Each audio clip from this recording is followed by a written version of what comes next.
إن الحمد لله نحمده ونستعينه ونستغفره ونعوذ بالله من شرور أنفسنا ومن سيئات أعمالنا.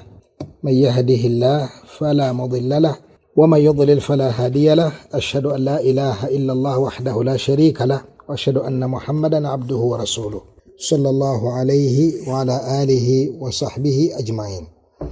Tuli ku kikolo ekyokubiri nga nakyo kwe kuteeka mu nkola gye tuyize. Era wano Sheikh nzikiriza mukadde wange nkone ku nsonga bbiri. Ensonga esooka yegwa butereevu era omumanyi ono gy'ayagala mu byatugambye wano. Kikyayagala ebikolo ebitufuula abasalafu 210 byebikulu byatunokolerayo alayhi rahmatullah. Ekisooka kwe kubeera nti nno daawa yaffe ezimbiddwa kwa ilmu. Kitegereka ekikolo ekyokubiri yirimu eyo si yakwenyumiriza mbwenyumiriza daruse makindye obeerayo bwegenda ekawempe ng'ogigoberera, bwegenda nateete ng'ogigoberera, ez'ebweru ng'ozigoberera wahakadha. Wabula ebyo bye tusoma biteekeddwa okubeera mu bulamu bwaffe. Ebyo tusoma biteekeddwa okubeera mu bulamu bwaffe. Atukoonedde ebimu ku byo n'atulaga okuyisa obulungi abazadde. Ekitegeeza kive nnyo okubeera ng'oli musalafu naye nga abazadde bo bakkaaba.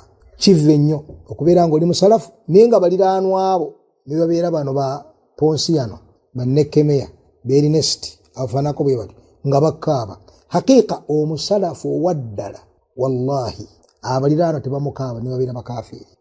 Ne bwe babeera baki bakaafi tebamukaaba. Era ekibanakuwaza mu ye bunywevu bwaliko mu ddiini ti musajja obulamu bwe afa kubanga yo shayitaani eyo emitima egitaliimu bulungamu jassi mu kulaba obulabi omuntu ng'ali ku bulungamu.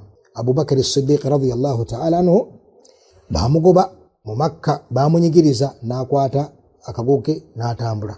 Abaagya n'asanga omusajja ani Sheikh Ibn Dagana. Olaga wa Abubakari ti abantu bo bannemesezza okusinza Allah, kangene nsinza Allah nagati mithluka la yukhraj. Afaananga gwe takola atya tafulumizibwa n'alyoka atendya ebitendo bye okulaba oti. Wallahi subhanallah Sheikh mu hadith eno Ibn Dagana byayogera ku Abubakar as-Siddiq tubisanga nga bifaanaganya n'ebyo Khadija byagumya nabyo Nabbi sallallahu alaihi wasallam. Naam, mu hadith ya Aisha iri muttafaqun alayhi. Yagad nedda kalla la yukhzika Allah abada innaka natandika okubimenya nga bwe yabimenya mu hadith ne Ibn Dagana bwatu yayogera kwani kwa Abubakar. Kiki njagala wano Abubakar yakomawo nga ayingide fijiwarihi amakulu protection ye nazimba omuzikiti omutono mu lujjalwe. Muluki hadithi ga fina baitihi fina kitegeeza olujja. Enzije nyingi zitwa zitya afuniya. Enabbi atuga nadhifu afuniyata kumulongose enzija zammwe fa innal yahuda la yunadhifuna afuniyatahum. Kubanga abayahudi balongoosa enzija zaabwe. Nateekamu omuzikiti awo mutono guli mu lujjalwe n'abeera omwo ng'asaala. Olwatandikanga okusaala nga Aisha bwe yamutenda ya Rasulullah Abubakari olutandika okusoma ng'akola atya ng'akaaba. N'abeera ng'akaaba. Kaakati abashiriku bajjanga ne bakuŋŋaana bawuliza Abubakari asoma akaaba. Abaana abato nga bajja ne babeera ne bawuliza abakolesha ne kibakwata kati eno ddaawo yennyini. Musajja watu ali muzikiti gwe yazimba asinza Allah olusoma kimu bibiri ng'atandika kola atya olwa riqa olwa imaani gyalina ng'atandika okukaaba. Bagamba nti Abubakari agenda kutumalirawo mu gitama so atagenda gimalawo. Bajja abo ne bakuŋŋaana awo bawuliriza musajja ali mu swalayi. Kakati omuntu asobola okunakuwazibwa olw'obulongoofu bwo. Kitegereka naye nga ggwe ebikuvaamu ebidda gyali tetukusuubira kubeera nti gw'osula kasasiro mu baliraano gw'omusalafu. Ena illa yu'minu billah. Gwe musalafu gw'osula kasasiro wa muliraano. Gwe musalafu omusalafu bamusuubira batemerera mutemerere. Batemerera muki mutemerere naye nga bulungi bwereere bwe bumuvaamu. Kino nno kikulu bannange okubeera tubeera abasalafu ilman wa amala. Tubeera abasalafu mu kumanya ne mu kuteeka muki mu nkola. Omusalafu emmotoka y'omuntu ng'emuseeredde kutasooka mubuuza nti ompa mmeka ngisindike. Bali wali bakyamulamuza ye ng'ali eno wamma gugira teekamu yasindika bagenda omulabanga oyo yalina ekirefu, oyo yalina engoye eziri waggulu, oyo yalina akaddugavu mu kyenyi sigida. Lwaki? Kubanga irimu ye n'obusalafu bwe bumugobako empisa ennyomoofu ng'ezo omusajja ne bwetaavu musindikako jasi atubidde kyabusooka otuwe ssente n'ebifaanako bwe kitegeeza bannange omusomo gwa Sheikh temwerabirane njagadde kano kayitewo n'akookubira kakagoberera ke kaliwa nti bannaffe baawaamu abasiraamu aba bulijjo balina ebintu bye bakola ne bagamba nti bamaseeka bali bino bamaseeka bakola bwe bati ne bavumirira bamashayikhi tubagamba nti mmwe bennyini muli bamaseeka mu mulyango omulala mulyango ki kibayita seeka seeka yoyo eyatuula waatudde nayiga ebigambo bya Allah nayiga ebigambo by'omubaka Muhammadi sallallahu alaihi wasallam sibe kiri oye seeka kaakati naawe ku levo yo eyo etakuyisa seeka oli omusomesa w'abasiraamu oli seeka mu makulu amalala era osobola bulungi okwejajinga singa obadde seeka mu makulu gali ago oba seeka agaddala wali badde seeka omwonoonefu oba wali badde seeka omulongoofu okijajinga oti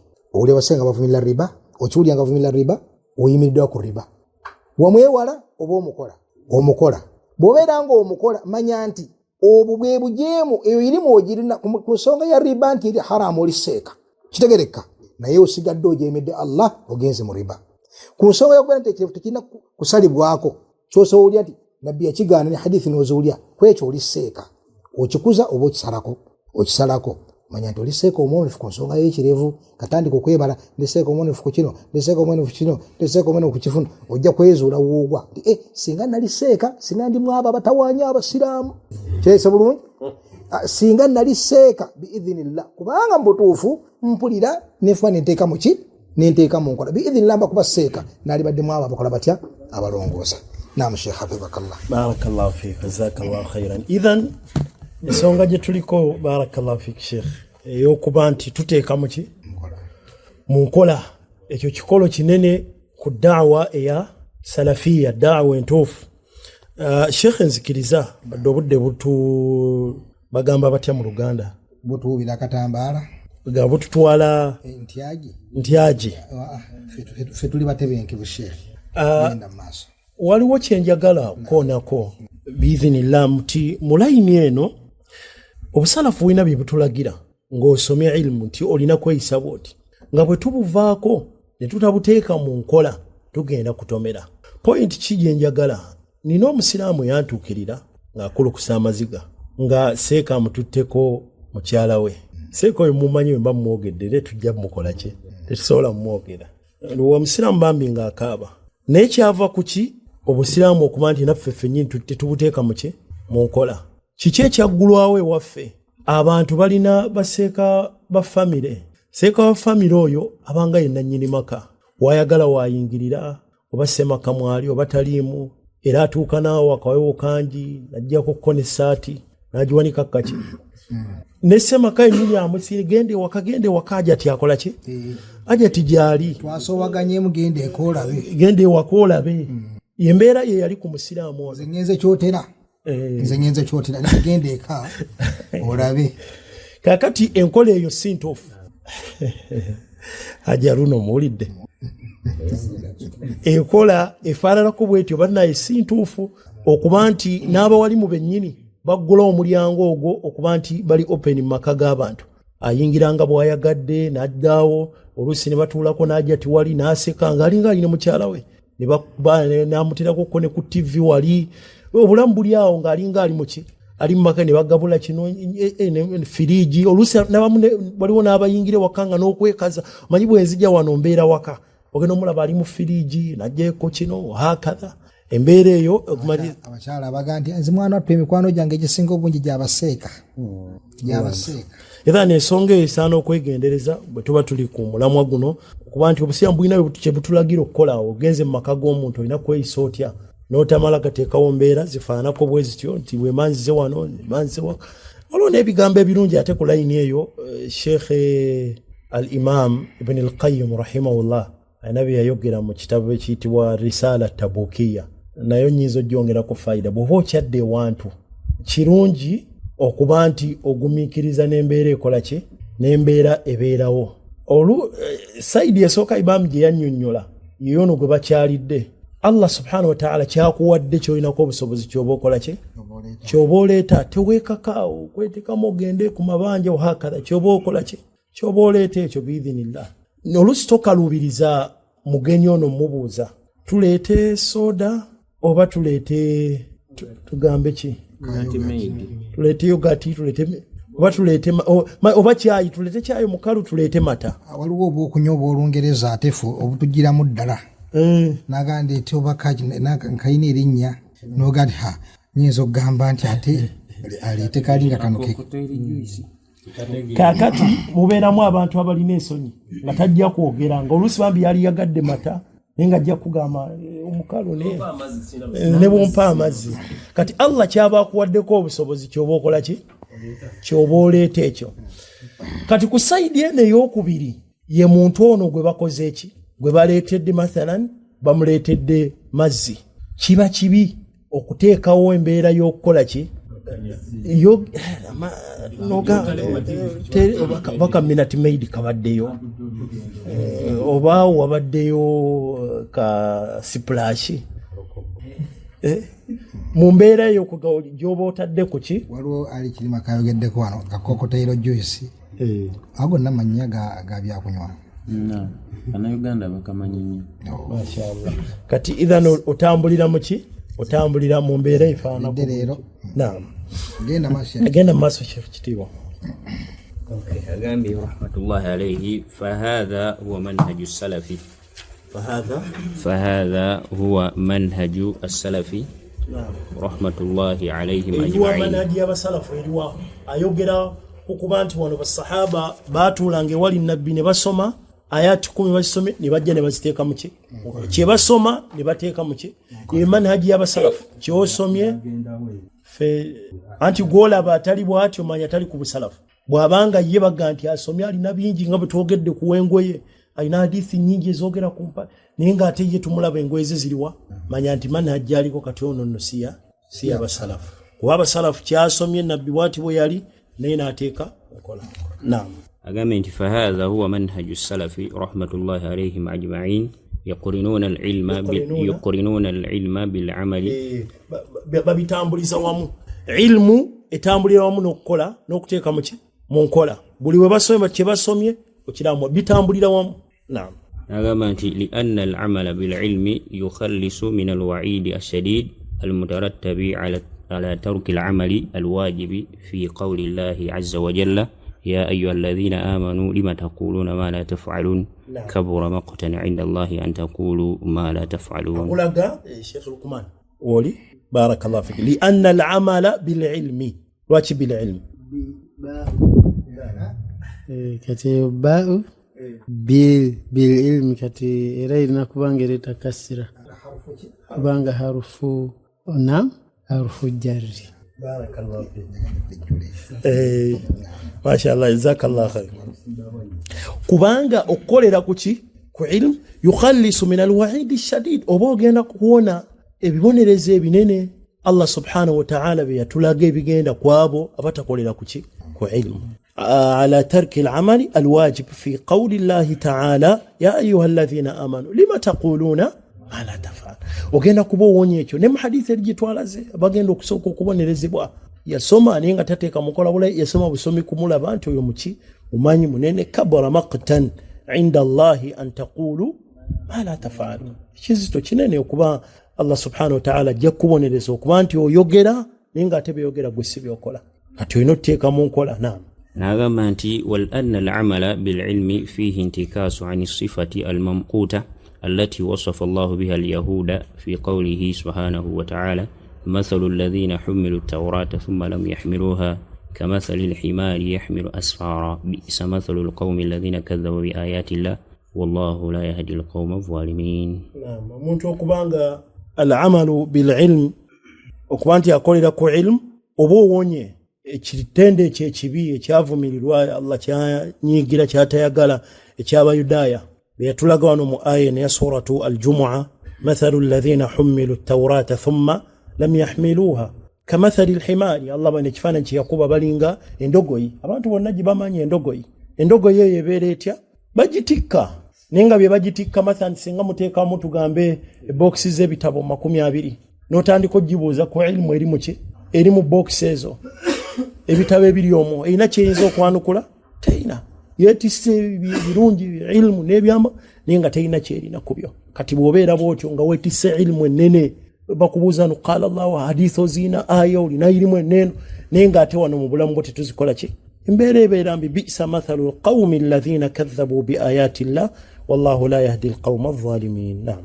قام يقول رحمة الله عليه وفي العمل بالعلم الوصول إلى الغاية المنشودة بطلب العلم ولذلك قال الفضيل بن عياض رحمة الله عليه لا يزال العالم جاهلا بما علم حتى يعمل به فإذا عمل به كان عالما. bigambo birungi ebya Fudayl bin Iyad rahimahullahu tabarak wa ta'ala.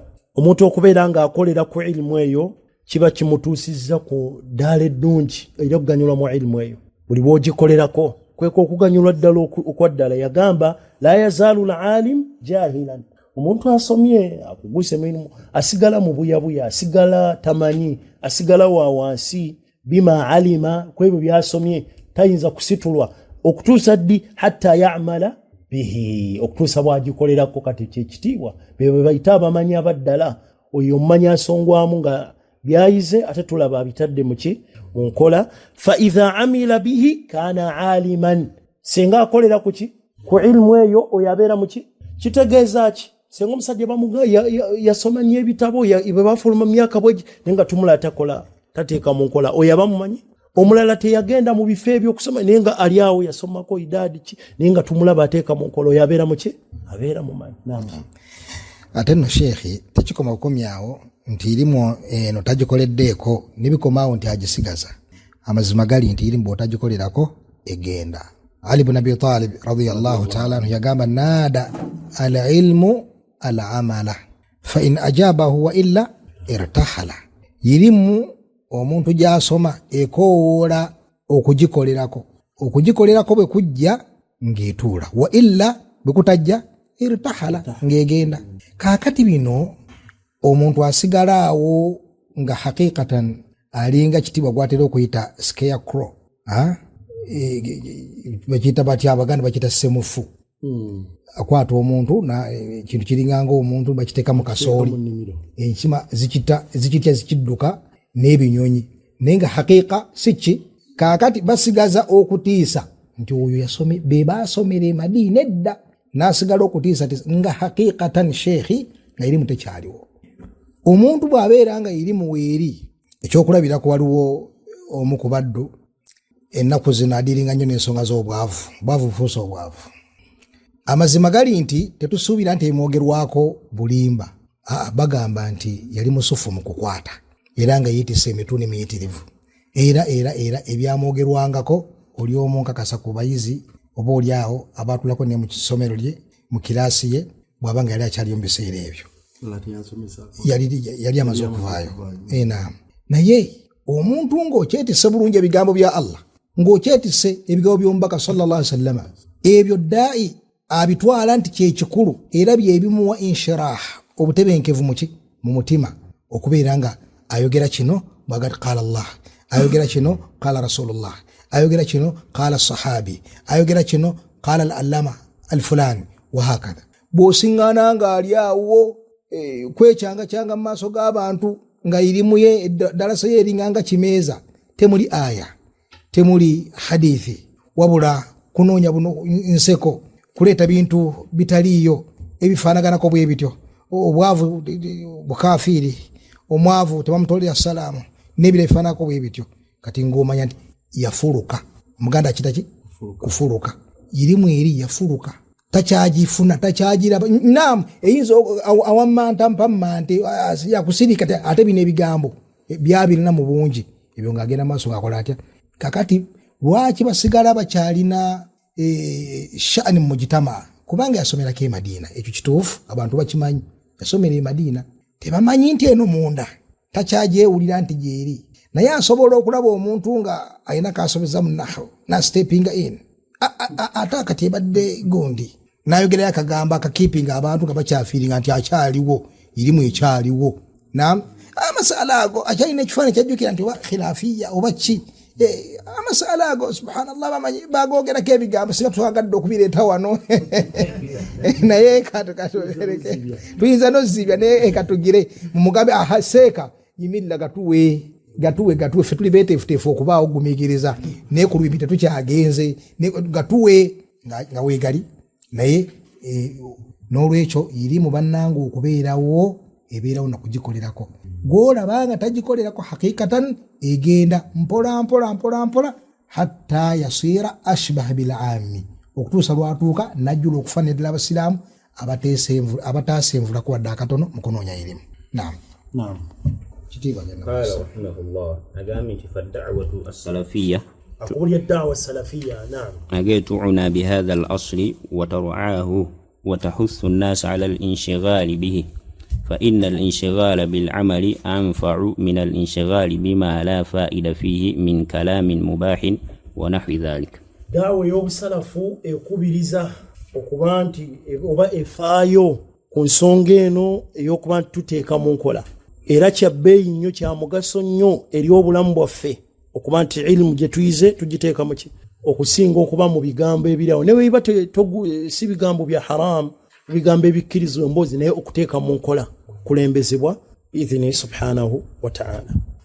Sheekha waffe kye yatugamba nti omuntu alina okufaayo mu ssala okubeera nga talo ebirowoozo tebidduka eno n'eno kuba oluusi omuntu bwayingira mu ssala ebidduka mu bizinesi ne Sheekha n'atugamba nti ate waliyo abasingakaawo mu ssala ng'ali mu maaso ga Allah ebirowoozo ng'ate bipulaninga haramu alina gyayagala okugenda mu disco nga bipulaningira mu ssala imaamu ono bw'aba agize mu ssala maaso ga Allah naye nga haramu amupulaningira mu ssala saba Allah tutaase ya rabbi. Naam. قال رحمه الله فلو أن شبابنا وفقهم الله تعالى قاموا بهذا الأصل حق القيام لسلموا من الوقوع في كثير من الأمور التي ليست من خصائصهم.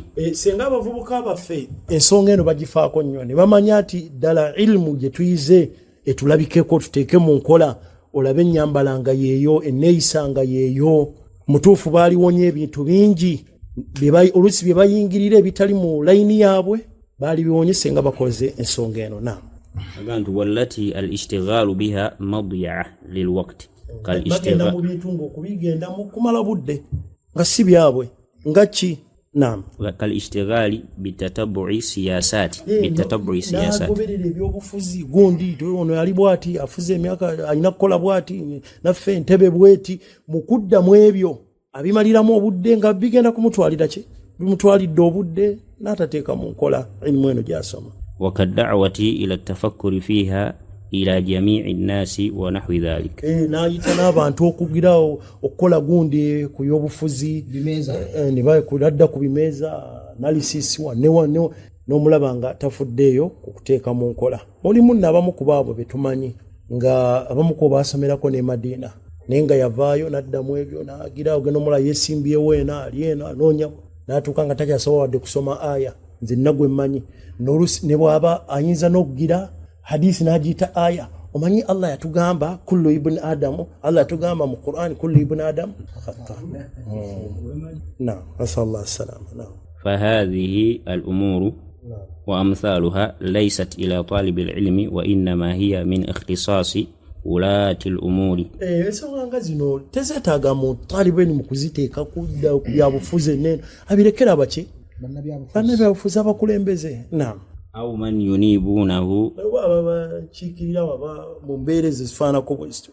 ولما اقتحمها فئام من الشباب ونزلوا أنفسهم منزلة ولي الأمر فيها كان بان جهلهم وظهر انحرافهم. abavubuka bangi bwe babiyingiramu bino nadda mu byobufuzi byalirekedde abakulembeze abo wa politicians wagenda okulaba nga obubuyabuya bwabwe butandise okweyoleka eri abantu n'okuwuguka kwabwe okuva ku mulamu omutuufu gwe baaliko nga bakutte eddiini entuufu ne bamaliriza nga bagivuddeko. Naam.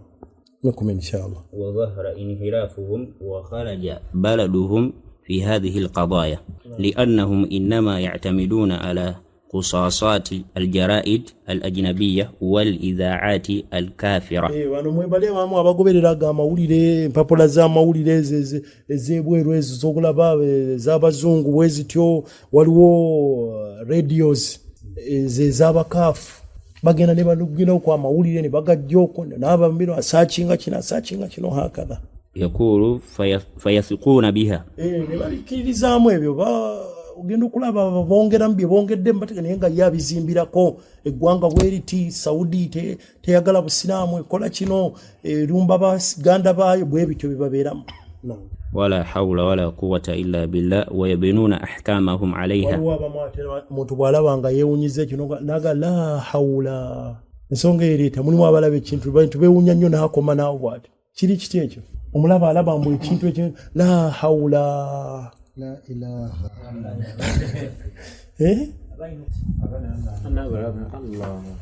thabat wa ithbat makulu kyaga kirimu ekigambo ekyo hawqala la hawla wala quwwata illa billah makulu gakyo sekarafa yangu kazindalo wano makulu ga hawqala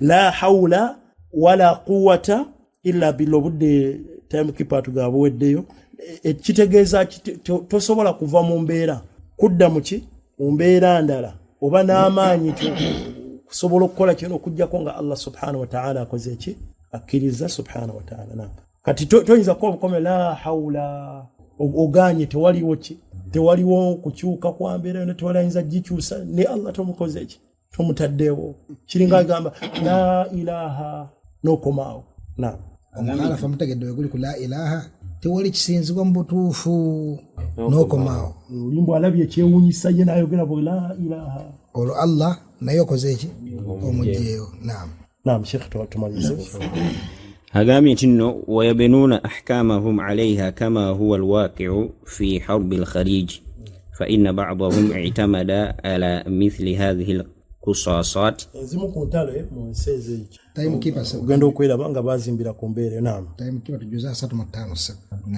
تفضل. وعلى مثل هذه الإذاعات فنكبوا الإسلام فنكبوا المسلمين وأدخلوا في قلوبهم الرعب. Bajane bagononya mawulira ago bwegatyo wagatalina bukakafu butuufu ne bamaliza nga batadde abasiramu mu mbeere obunkenke mbeere y'okutya nenge ebintu bibazimbiddeko bikyamu si bituufu.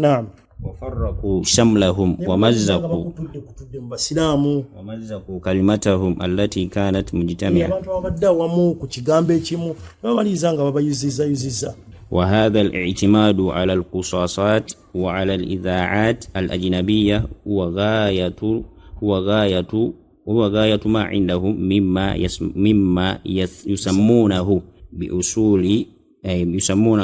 بأصول فقه الواقع. bwe tebakiyita nti omuntu amanyi waaqia ensi bwetambula abeera ku gundi ezo ez'amawulire ezo ez'abazungu nadde ng'akulaga nti ali gundi ali updated aleeta kino hakaba era akyenyumirizamu okuba nti yasoose okuleeta akasonga kwebyo byabaddewo.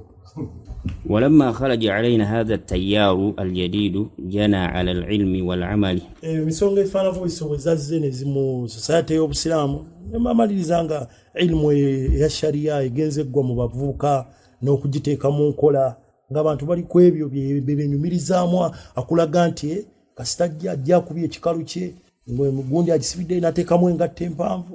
Allahu almustaan. ولذا فإن الضعف في العلم والعمل يبدو جليا في شباب الأمة.